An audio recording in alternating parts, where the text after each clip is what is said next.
Hello दोस्तों, good morning. इससे पहले क्लास में हमने बहुपद के शून्यक तक पढ़ा था, यानी बहुपद का शून्यक क्या होता है। अब इस वीडियो में हम लोग जानेंगे बहुपद के शून्यकों का ज्यामितीय अर्थ और बहुपद का स्वरूप, और इसके बाद बहुपद के शून्यकों तथा गुणांकों के बीच का संबंध। ठीक है, और बहुपद का शून्यक जो निकलता है वो कैसे निकलता है वो भी हम इसी वीडियो में जानेंगे। चलिए शुरू करते हैं। सबसे पहले देखते हैं हम लोग बहुपद के शून्यकों का ज्यामितीय अर्थ, यानी जो बहुपद का शून्यक होता है उसका ज्यामितीय अर्थ क्या होता है वो हम लोग सबसे पहले जानते हैं। तो सबसे पहले हम कोई एग्जाम्पल ले लेते हैं, कोई भी एक बहुपद, जैसे px बराबर 2x-4। ये चर x में एक बहुपद है ना। तो इसका हम ज्यामितीय अर्थ देखते हैं कि क्या होता है। देखिए, हम यहाँ पर सबसे पहले क्या करेंगे कि ये px जो है, इस px को हम y मान लेंगे। यानी px को अगर y मान लेंगे तो क्या हो जाएगा, यहाँ पर y बराबर 2x-4 है ना। y बराबर क्या आ जाएगा, 2x-4। अब जब y बराबर 2x-4 आ गया तो अगर x का मान हम यहाँ पर अपनी ओर से कुछ भी ले ले तो y का मान अपने आप निकल जाएगा, है ना। अगर x का मान हम कोई भी चीज रख दें यहाँ पर तो y का मान हमें अपने आप पता चल जाएगा। तो यहाँ पर हम एक टेबल बना लेंगे।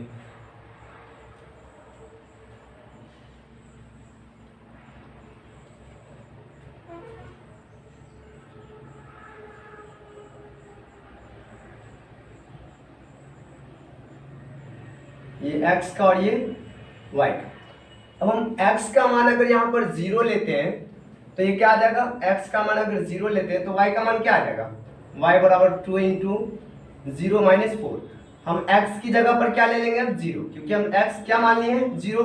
तो ये आ जाएगा 0-4, यानी -4 आ जाएगा, है ना। y का मान क्या आ जाएगा, -4। अगर हम x का मान 1 लेते हैं, x का मान 1 लेते हैं तो y का मान क्या आ जाएगा, y बराबर 2 इंटू 1-4। अब x की जगह हम क्या लेंगे, 1 लेंगे तो आ जाएगा 2-4, यानी -2 आ जाएगा। अब अगर हम x का मान 2 ले लेते हैं तो क्या आएगा, देखिए यहाँ पर क्या आ जाएगा, -2। तो y बराबर 2 इंटू 2 -4, 2 दूना 4, -4 बराबर 0।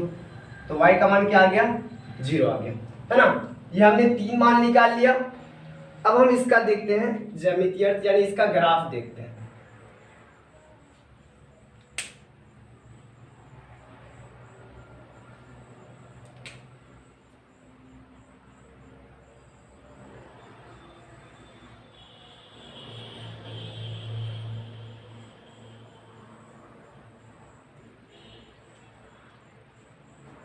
ग्राफ में एक जो होता है वो वर्टिकल लाइन होता है, यानी लंबवत रेखा, और एक हॉरिजॉन्टल लाइन यानी क्षैतिज रेखा, जिसे हम अपनी भाषा में इसको बोलते हैं पड़ी रेखा और इसको खड़ी रेखा।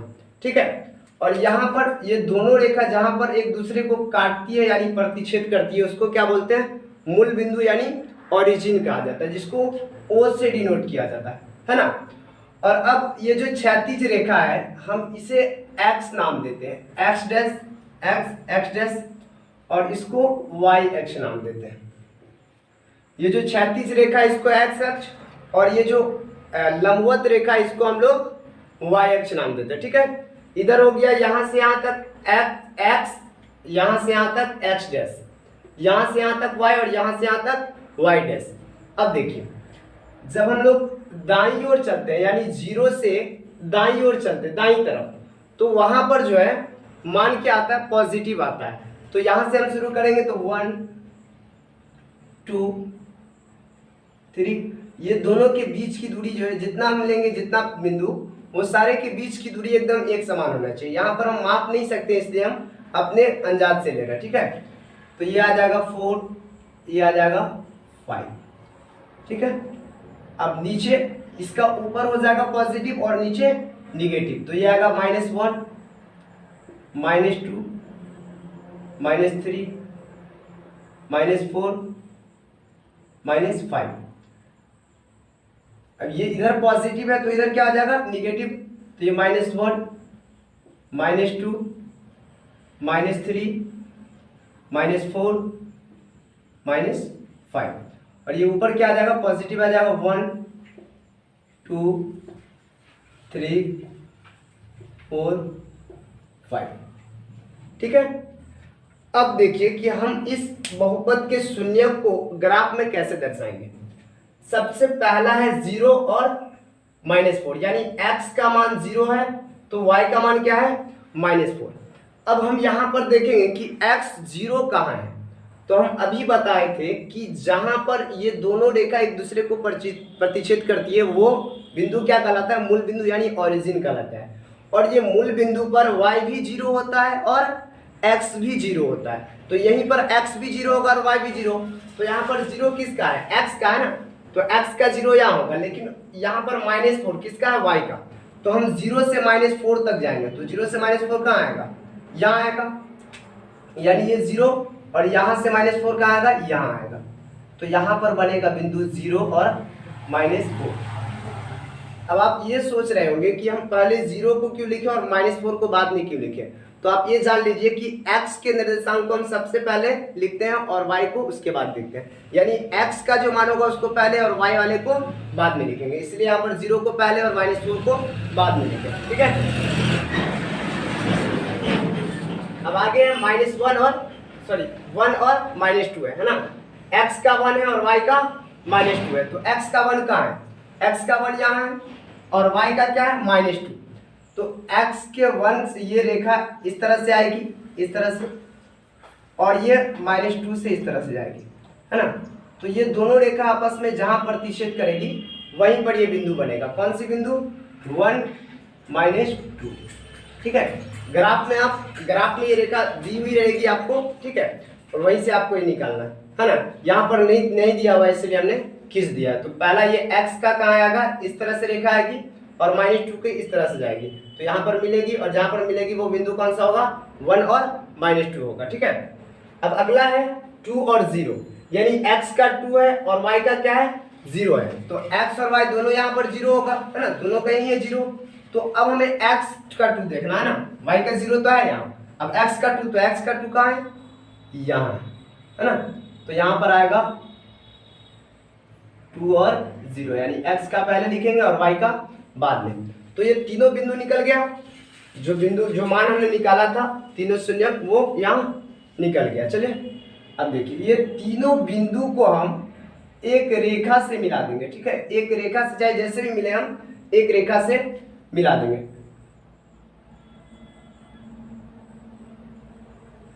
ये रेखा एकदम सीधी आएगी आपकी, लेकिन यहाँ पर इसलिए टेढ़ी हो रही है क्योंकि हमने सही माप नहीं लिया था, हमने अंदाज से लिया था और वो कोई जरूरी नहीं कि सही होना था, है ना। ये रेखा आपकी एकदम सीधी आएगी, ठीक है, यहाँ पर टेढ़ी हो गई है।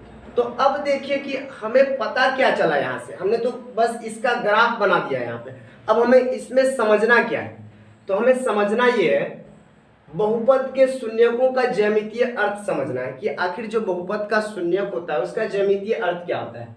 तो देखिए बहुपद का शून्यक आपको यही मिल गया होगा। यहाँ पर सबसे पहले आप ये देखिए कि इस बहुपद का जो है अधिकतम घात क्या है।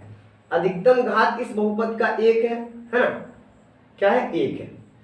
तो इसका शून्यक कितना आना चाहिए, हमने आपको पिछले वीडियो में बताया था कि जिस बहुपद का अधिकतम घात जितना होगा उस बहुपद का शून्यक उतना ही निकलेगा। तो यहाँ पर इस बहुपद का घात कितना है 1 है, अधिकतम घात 1 है, तो इसका शून्यक कितना निकलना चाहिए 1 निकलना चाहिए। अब हम पता कैसे करेंगे कि इसमें जो है बहुपद, इस बहुपद का शून्यक कौन है ना। तो x अक्ष पे आप एक बिंदु देख रहे होंगे यहाँ पर 2 और 0। ये हमने जो रेखा खींची है तीनों बिंदु को मिलाया है, तो ये रेखा x अक्ष को कितनी बार विभाजित कर रहा है, यानी कितनी बार प्रतिच्छेद कर रहा है, 1 बार। x अक्ष को ये रेखा कितनी बार प्रतिच्छेद कर रही है 1 बार, वो भी कहाँ, तो 0 और 2 पर, है ना। तो यहाँ विभाजित कर रही है 1 बार, तो इसका मतलब कि इस बहुपद का जो शून्यक होगा वो केवल 1 होगा। अब 1 कौन होगा, यहाँ पर तो 2 बिंदु है, 2 है और 0 है, दोनों है, तो ये दोनों में से कौन होगा। तो ये दोनों में से जो x का मान होगा वही इस बहुपद का शून्यक होगा। यानी इस बिंदु का x मान क्या है, 2 है, तो 2 इस बहुपद का एक शून्यक है। यानी हम इस ज्यामिति के तरीके से, इस ग्राफ के तरीके से भी इस बहुपद का शून्यक ज्ञात कर सकते हैं ऐसे। ठीक है, अब मान लो अगर हमें इससे पहले ही शून्यक का पता, इससे पहले हमें शून्यक का पता चल जाता है। यहाँ पर देखिए, हम जानते हैं कि बहुपद का जो शून्यक होता है तो वहां पर हम चर का कोई मान रखते हैं, और अगर उस चर का मान रखने पर बहुपद का जो मान वो 0 आ जाता है तो हम उसी मान को बहुपद का शून्यक मान लेते हैं। जैसे यहाँ पर देखिए, यहाँ पर जब हमने इस बहुपद में x का मान 0, x का मान 2 लिया था तो इस बहुपद का मान क्या आया था, 0 आया था, है ना। यानी हमें यहीं पर पता चल जा रहा है कि ये जो 2 है, ये 2 इस बहुपद का क्या है, शून्यक है। और फिर हम उसे ग्राफ पर दिखाते हैं तो इसी को कहा जाता है बहुपद के शून्यकों का ज्यामितीय अर्थ। समझ में आ गया, है ना। अब ये तो था सिर्फ रैखिक बहुपद का। अब हम लोग इसके बाद देखते हैं द्विघातीय बहुपद का, यानी द्विघातीय बहुपद के शून्यकों का ज्यामितीय अर्थ क्या है। ठीक है, इसको मिटा देते हैं हम।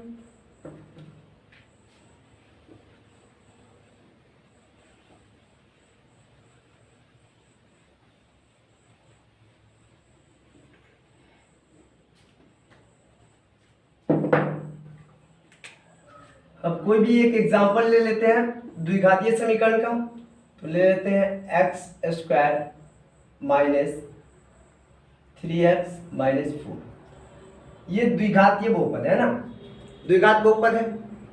अब हम इसके शून्यक का ज्यामितीय अर्थ समझ रहे हैं। ठीक है, तो हम सबसे पहले क्या करेंगे, इस px को क्या मान लेंगे, y मान लेंगे। तो px को जब हम y मान लिए तो y बराबर क्या हो जाएगा, ये तो y बराबर x² माइनस 3x और माइनस 4, ये हो गया y बराबर। अब यहाँ पर भी हम ठीक उसी तरह x का कोई भी मान लेंगे खुद से और y का मान निकल के आएगा। तो x का हम यहाँ पर कोई एक मान लेते, पहले हम टेबल बना लेंगे। ठीक है, ये द्विघात बहुपद है तो इसमें हमें मान थोड़ा अधिक लेना है।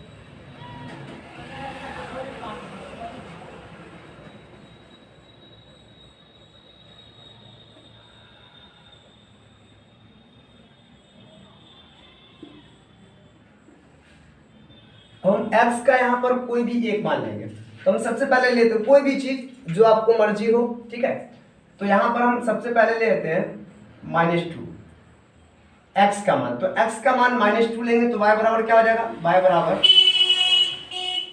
-2 का स्क्वायर, यानी x जहां जहां है वहां हम -2 रख देंगे। तो x -2 का स्क्वायर हो जाएगा -3 इंटू -2 -4। अब ये आ जाएगा 4, यह आ जाएगा प्लस 3 दूना 6 माइनस ये 4 है पहले से, ये दोनों कट जाएगा, बच गया कितना 6, तो ये आ जाएगा 6। ठीक है, अब हम फिर अगला लेंगे मान इसका, कुछ भी ले सकते हैं, तो -1 ले लेते हैं, -1। अब ये -1 है तो क्या आ जाएगा y बराबर -1 का स्क्वायर -3 इंटू -1 -4। अब ये देखिए -1 में क्या आ जाएगा, ये 1, -1 का स्क्वायर 1 होगा, माइनस ये आ जाएगा माइनस माइनस प्लस 3 1 3 और ये हो जाएगा -4। अब ये 1 और 3 को जोड़ने पर आ जाएगा 4 माइनस, यानी ये हो जाएगा 0, है ना। तो -1 लेने पर x का मान, y का मान क्या आ गया, 0 आ गया। ठीक है, अब हम इसका मान लेते हैं 2, तो 2 लेने पर y का मान क्या आ जाएगा, 2 का स्क्वायर -3 इंटू 2 -4, यह आ जाएगा 4 माइनस 3 दूना 6 -4, है ना। तो ये दोनों कट जाएगा, ये आ जाएगा -6। यहाँ पर 2 लेने पर ये क्या आ जाएगा, -6 आ जाएगा। अब हम यहाँ पर ले लेते कितना, यहाँ पर 4 ले लेते। ठीक है, तो 4 ले लेंगे तो क्या आ जाएगा, y बराबर x का मान यहाँ पर 4 रख देंगे, -3 इंटू 4 -4, यह आ जाएगा 16 -12 -4 16, और ये दोनों जुड़ जाएगा क्योंकि दोनों माइनस में है, तो 16 और माइनस हो जाएगा 16, तो ये हो जाएगा 0, है ना। तो ये आ गया 0। अब हम फिर x का मान कोई भी एक ले लेते हैं, जैसे 3 ले लेते हैं, ठीक है। तो 3 ले लेंगे तो क्या आ जाएगा, 3 तिया 9 और माइनस 3 तिया 9, 9 में से 9 गया तो 0 हो जाएगा, ये बच जाएगा -4। तो यहाँ पर अगर हम x का मान 3 ले लेते हैं तो ये कितना आ जाएगा, -4 आ जाएगा, ठीक है। यानी इस तरह से हमने इसका मान निकाल लिया दोनों का। अब हम इसे ग्राफ पर दर्शाएंगे, ठीक है।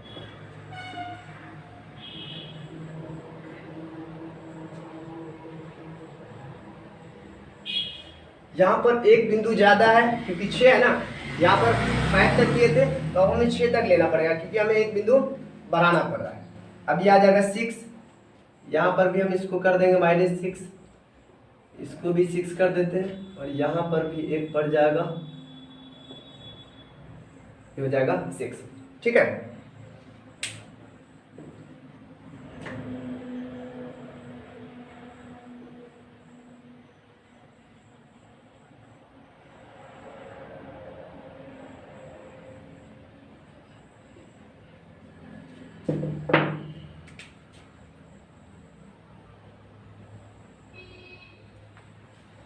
अब देखिए सबसे पहला जो इसका बिंदु है वो क्या है, x का -2 है और y का 6 है। तो x का -2 कहाँ है, x का -2 यहाँ है और y का 6 ऊपर यहाँ है। तो -2 से रेखा जाएगी इस तरह से और इसके 6 से यहाँ आएगी, यानी ये यहाँ पर प्रतिच्छेद करेगी। तो यहाँ पर जो बिंदु बनेगा वो कौन सा होगा, -2 और 6, यानी पहले x का लिखेंगे और बाद में y का लिखेंगे, ठीक है। अब दूसरा क्या है, x का -1 है और y का 0 है। तो x का -1 कहाँ है, यहाँ है और y का 0 यहाँ है, यानी ये यहाँ पर आएगा बिंदु, ठीक है। तो यहाँ आ जाएगा -1 और 0, ठीक है। अब आगे क्या है, x का 2 है और y का -6 है। तो x का 2 यहाँ है और y का -6 कहाँ है, y का -6 यहाँ है। तो यहाँ से रेखा इस तरह से आएगी और यहाँ से इस तरह से जाएगी, यहाँ पर प्रतिच्छेद होगा, यहाँ पर क्या बनेगा बिंदु 2 और -6, ठीक है। अब अगला है x का 4 और y का 0। तो x का 4 यहाँ है और y का 0 यहाँ, तो यहाँ पर बिंदु ये बनेगा, तो हो जाएगा 4 और 0। अब आगे क्या है, x का 3 है और y का -4 है। तो x का 3 कहाँ है, x का 3 हो गया यहाँ और y का -4 कहाँ है, नीचे है। तो x का 3 इस तरह से आ गया यहाँ और y का -4 आ गया इससे, ये आ जाएगा यहाँ 3 - 4, ठीक है। अब ये बन गया ग्राफ इसका। अब हम जितने भी बिंदु यहाँ पर बना है वो सारे बिंदु को एक रेखा से मिला देंगे, है ना। तो शुरू कहाँ से हुआ है, शुरू यहाँ से हुआ है, तो यहाँ से शुरू करेंगे।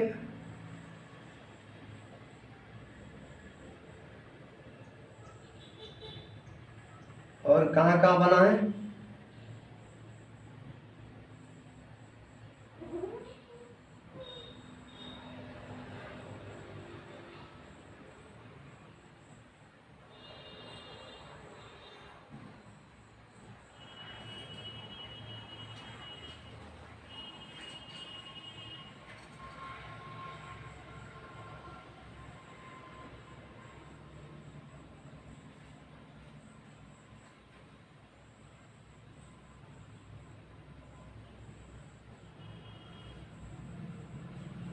ये इस तरह से बिंदु मिल जाएगा। देखिए यहाँ से एक बिंदु यहाँ है, एक यहाँ, ठीक है, एक यहाँ है 3, एक यहाँ है 4, 1 2 3 4 5, ठीक है। ये पांचों बिंदु मिल गया। अब देखिए ये पांचों बिंदु को जो हमने जिस रेखा से मिलाया है वो रेखा x अक्ष को कितनी बार विभाजित कर रही है।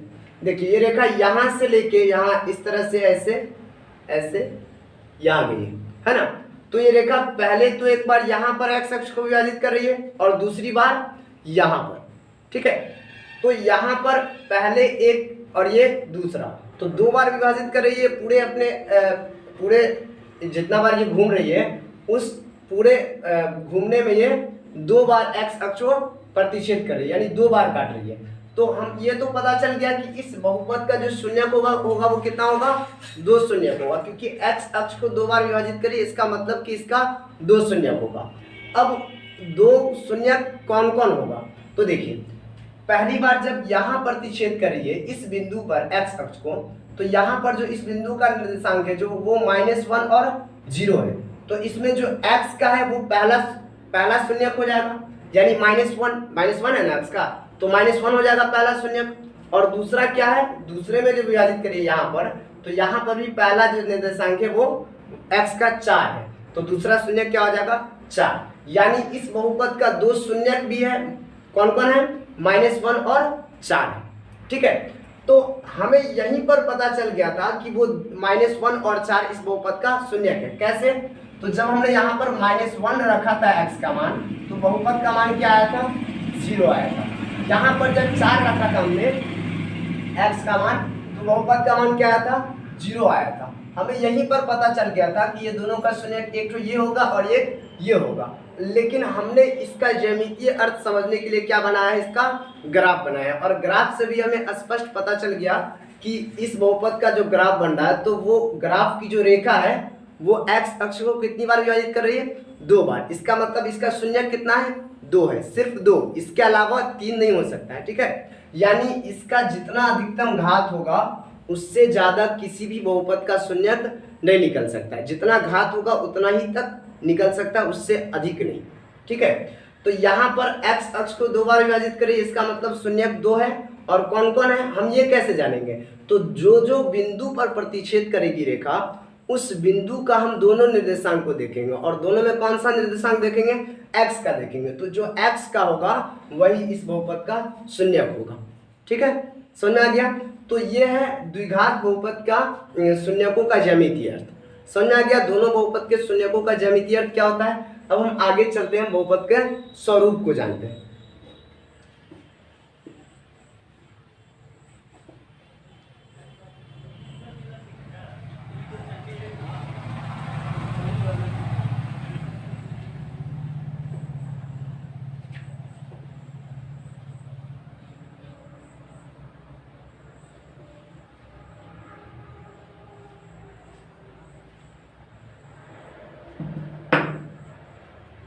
बहुपद का स्वरूप क्या होता है? स्वरूप माने इसका जो रूप होता है वो क्या होता है? देखिए, अगर हम रैखिक बहुपद की बात करें तो रैखिक बहुपद का जो स्वरूप होता है वो bx प्लस या माइनस c होता है। ठीक है, ये हो गया रैखिक बहुपद का स्वरूप। अब इसका मतलब क्या होता है? देखिए, यहाँ पर जो b और c है ये कोई ना कोई वास्तविक संख्या होगी। ठीक है, कोई ना कोई वास्तविक संख्या, और हम x को, x क्या है? यहाँ पर x है चर पद, और b जो है वो bx का गुणांक है। b को क्या कहेंगे? x का गुणांक कहेंगे। और ये जो c है ये क्या है? अचर पद है। समझ आया? यानी रैखिक बहुपद में ये b क्या हो गया? x का गुणांक, और c अचर पद, और ये x तो चर है वो पता ही आपको। और उसके बाद अगर यहाँ पर देखिए b और c की जगह पर यहाँ पर कोई ना कोई वास्तविक संख्या होगी, कोई भी संख्या हो सकती है। जैसे इससे पहले हमने एग्जांपल लिया था 2x, उसके बाद -4, तो ये भी एक बहुपद था। तो यहाँ पर देखिए b की जगह क्या है? 2 है, और c की जगह क्या है? 4 है, यानी ये दोनों क्या है? वास्तविक संख्या है ना। तो यहाँ पर b और c की जगह पर हमेशा ही कोई ना कोई वास्तविक संख्या होगी। ठीक है, समझ आ गया? और यहाँ पर कोई एक ही साइन होगा। यहाँ पर प्लस माइनस हमने इसलिए लिखा है क्योंकि प्लस में भी हो सकता है और माइनस में भी हो सकता है। समझ आ गया? तो रैखिक बहुपद का जो स्वरूप होता है वो इस तरह का होता है। अब ऐसा नहीं है कि केवल इसी तरह का होगा, ये B C plus minus B X, यानी अगर इसको पलट दें हम तो C plus minus B X, इस तरह से भी हो सकता है, क्योंकि हम इसको भी ऐसे लिख सकते हैं, है ना। तो ये समझ आ गया।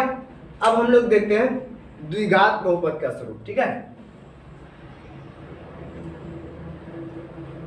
द्विघात बहुपद का जो स्वरूप होता है वो ax² plus bx plus c, या प्लस माइनस यहाँ पर भी, प्लस माइनस यहाँ पर भी हो सकता है, यानी किसी भी साइन से जुड़ा हुआ हो सकता है। ठीक है, अब यहाँ पर भी a, b और c जो है ये कोई ना कोई वास्तविक संख्या होगी, चाहे कुछ भी हो सकता है a, b और c, लेकिन कोई ना कोई वास्तविक संख्या ही होगी। जैसे यहाँ पर हम लिखे अभी कुछ देर पहले, या फिर कोई भी हम बहुपद लेते हैं जैसे 2x² माइनस 4x +8।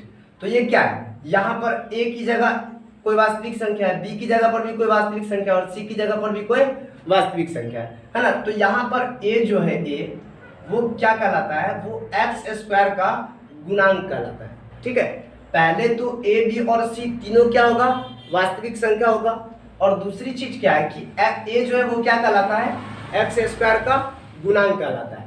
उसके बाद ये b क्या कहलाता है, तो b x का गुणांक कहलाता है ना, क्योंकि b के साथ है तो b क्या कहलाता है, x का गुणांक कहलाता है। इसलिए x के साथ यहाँ पर अगर कोई भी संख्या होती है तो वो क्या कहलाती है, x का गुणांक कहलाती है। और यहाँ पर x² के सामने यहाँ पर कोई अगर संख्या होती है तो ये कहलाती है x² का गुणांक। और ये क्या कहलाता है, पहले ही बताया हमने, ये क्या कहलाता है, ये अचर पद कहलाता है। ठीक है, तो समझ में आ गया। तो द्विघातीय बहुपद का स्वरूप ये होता है और रैखिक बहुपद जो होता है उसका हमने इससे पहले जो स्वरूप बताया था वो होता है। ठीक है, अब देखिए इसी में हम समझते हैं कि बहुपद के शून्यकों तथा गुणांकों के बीच का संबंध, ये संबंध क्या होता है। हम जब बहुपद का शून्यक निकालते हैं तो हमें द्विघात बहुपद में 2 शून्यक निकलता है और रैखिक बहुपद में क्या निकलता है, 1 शून्यक निकलता है।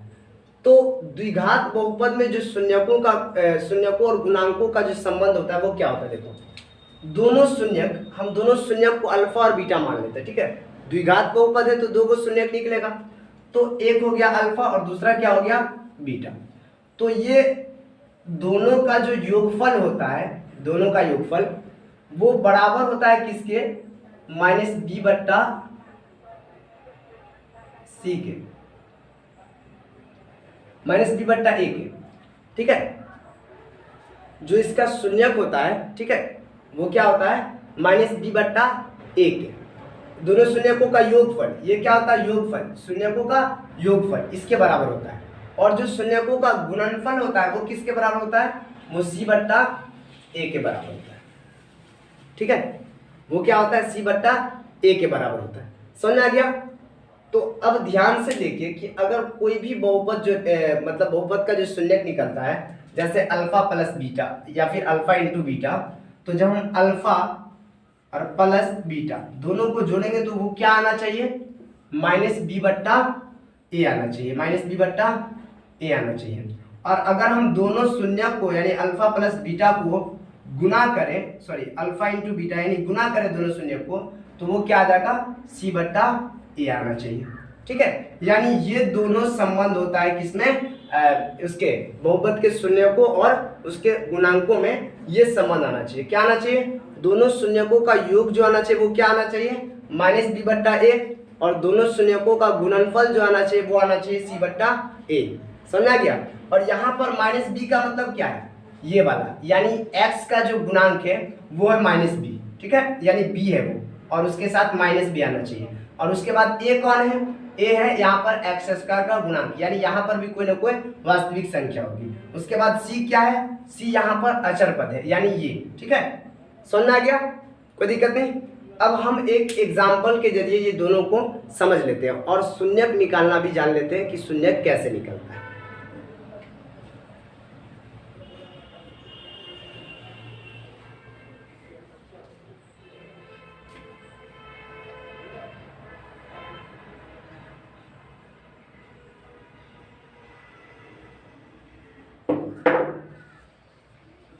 देखो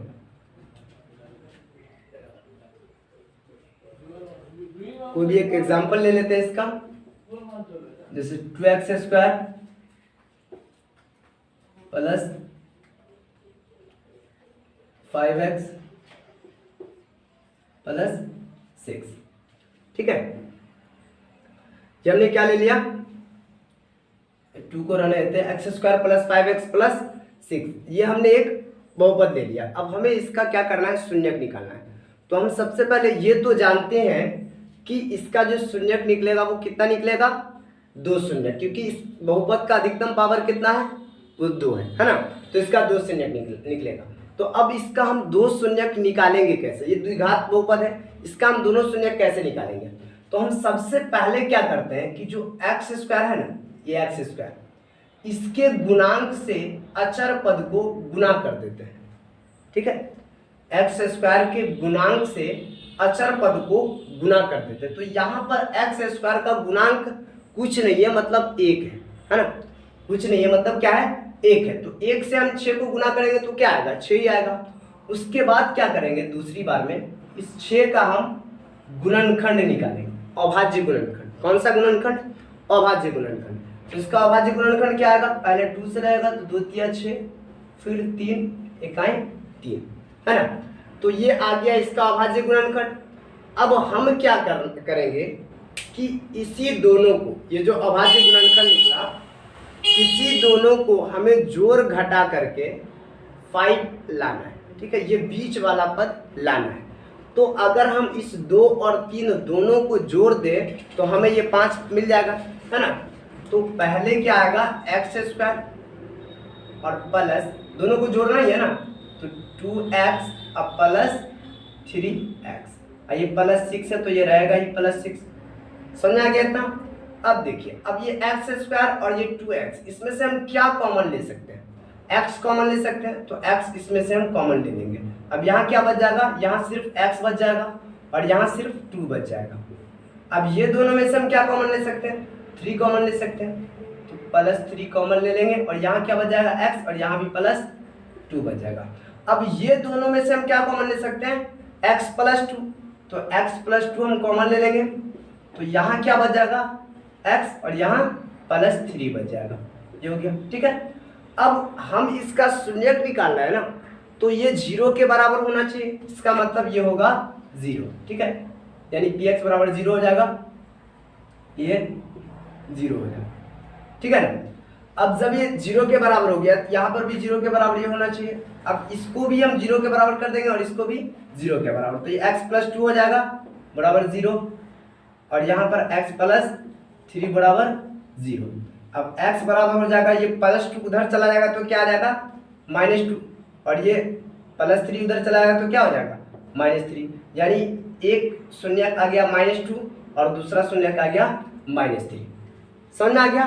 तो हम इस तरह इसका शून्यक निकालेंगे। अब ये शून्यक तो निकल गया, अब हम शून्यक और गुणांकों के बीच का संबंध ज्ञात करेंगे, यानी उसके सत्यता की जांच करेंगे कि आखिर ये दोनों शून्यकों का गुणनफल बराबर क्या होना चाहिए, c/a होना चाहिए, और दोनों का योगफल क्या होना चाहिए, -b/a होना चाहिए। तो हम पहले दोनों का योगफल देखते हैं।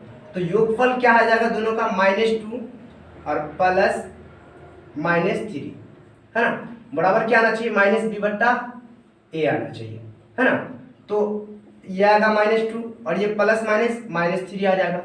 अब बराबर ये क्या आएगा, यहाँ पर -b, तो -b है क्या, 5 है, तो b के साथ माइनस लग जाएगा 5, अब बट्टा a क्या है, कुछ नहीं है मतलब 1 है, तो नीचे में 1 आ जाएगा।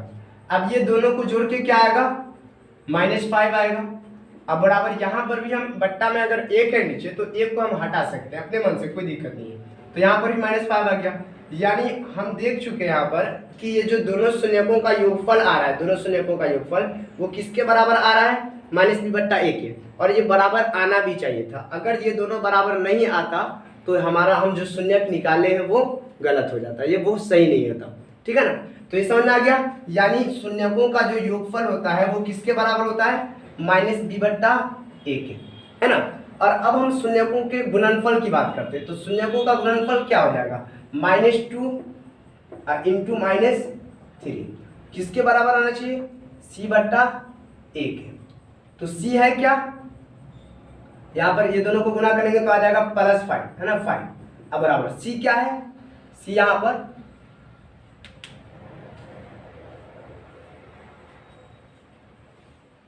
सिक्स है ना, तो 6 लिखेंगे, और बट्टा में एक क्या है, x स्क्वायर का गुणांक होता है ना, तो यहाँ पर x स्क्वायर का गुणांक कुछ नहीं मतलब 1 है, तो यह आ जाएगा, ये गुना करेंगे तो आएगा 6, ठीक है, 2 तिया 6 हो जाएगा, तो यह आएगा 6 बराबर, इसमें हम 1 हटा सकते हैं तो यहाँ आ जाएगा 6, यानी ये गुणनखंड जो है, दोनों का जो गुणनफल है दोनों शून्यकों का वो किसके बराबर है, c/a के बराबर है। इसका मतलब यहाँ पर भी दोनों का रिलेशन समान मिल रहा है, तो मेरा बहुपद और जो उसका शून्यक निकाला गया वो सही है, ठीक है ना। तो इस तरह से हम जांच कर सकते हैं शून्यकों और उसके गुणांकों के बीच की सत्यता की जांच इस तरह से हम लोग कर सकते हैं।